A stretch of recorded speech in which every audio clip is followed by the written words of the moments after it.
Hey, what's up, bros? Today we're doing how to train your back. See a lot of misinformation, and I just think that training back is very simple. I'm just going to kind of give an explanation on why it's simple and kind of what you should be doing. How do I get this thickness in his traps? How do I get these bulging rear delts? So today we're just going to be going over all of that. Traps and rhomboids. I paired these together because they can be trained together very efficiently. There's some muscles that you can't train together efficiently, like we'll go into later. Traps, rhomboids, rear delts can be trained together, however, very inefficient.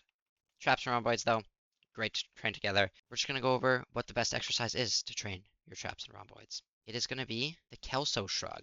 So with a Kelso shrug, what you're going to get is pure scapular retraction with very, very minimal involvement from any other muscles besides the traps and rhomboids. If anyone needs a refresher on what the traps are, here is what they are. We can see the traps actually span a lot more than what most people might think. A lot of people, I believe, just think of the traps as this section, you know, the second pair of shoulders almost, if you get big enough. However, it is not just this. It goes, as you can see, all the way up your neck, but more importantly, all the way down your back, almost to the end of your rib cage.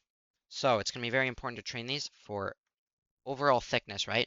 This is just going to make everything else bulge out more, look better, be bigger. So traps and rhomboids, best exercise is clearly going to be Kelso shrugs, you know, whatever you want to say. These are just so much better than a row. As I was saying before, we're going to go over why these two are often trained together. That would be in a row. A lot of people don't even really know that they need to train their rear delts. However, if you don't know you need to train your rear delts, you also most likely don't know what a Kelso shrug is, so you get away with doing mediocre exercises, right? So the same audience that does not know that the rear delts need to be trained are the same type of people doing a row. And the problem with a row is that you will be training your rear delts with your traps and rhomboids, and you're thinking, well, that's great. I get to train two muscles in one exercise, or three muscles in one exercise. And that's a good thought process, right? I could understand where you're coming from. However, this is wrong because the rear delts are going to give out way before your traps and rhomboids. This is because the traps and rhomboids are simply much larger, right? If we look at the area that these take up, it is significantly larger than these teeny tiny little muscles, right? So a Kelso shrug will eliminate bicep and rear delt involvement, therefore directly training your traps and rhomboids much more efficiently, and you will experience greater mechanical tension, leading to greater hypertrophy, leading to being bigger and huger and awesomer, right? So that's what we all want. Now, lats. This is an interesting one because, well, I did write it as 2. I wrote 2.1 and 2.2 because I see a lot of value in biasing the lower lats as well as the upper lats. This is going to be different to a muscle group such as chest, upper lats, and lower lats. You're saying, am I going to bias the two different regions of the lats? Well, it's actually pretty different. So for your upper lats, what you're going to want to do is a lat pull down. This is basically what everyone thinks of when they think of the lats in general as a muscle group. They think lat pull down. This video is a great demonstration, good form. Only thing that you could argue is you don't necessarily need to go all the way to the very top. Some say that you shouldn't go to the very top because you're going to lose best leverage on the lats, right? However, I counter that point by saying you need to go to the top to standardize every rep, right? If you can know that you did every rep the exact same, only thing that changed was speed, then that's perfect. One of the best things, the best movements are always very easy to standardize. So if you go all the way to your top of your lat pull down and then bring it down to a certain point on every rep, yeah, standardizing every rep makes it much easier to track progression. Lat pull down for the upper lats. Now for the lower lats, it will be a sagittal plane row, and a lot of people might be saying, what's a sagittal plane row? Let's make it simple. It is anything where you are pulling your arm from in front of you to the side of you. So this could be a close grip row, right? As you can see here, arms from in front, right into the side, in front, right into the side. And yeah, like I said, that's just going to be biasing the lats, which is what is giving you that width, right? As we said, the Traps and rhomboids, that's going to be giving you thickness, lots of detail all in here, right? But the lats is really what makes you a lot wider from the back. This is going to be give you that wing look. And again, a lot of people don't think they go this far down the back. They do span quite a large area. So lower lats, like I said, sagittal row. And as I just said, that's a narrow grip row, or anything where you're bringing your arm from either in front of you or in front and above you, kind of down into your side. Third, rear delts. The reason that these are so important to train is because we are no longer doing rows. Rows got vaulted.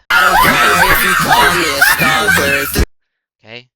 Rows are a terrible exercise in comparison to kelsos, right?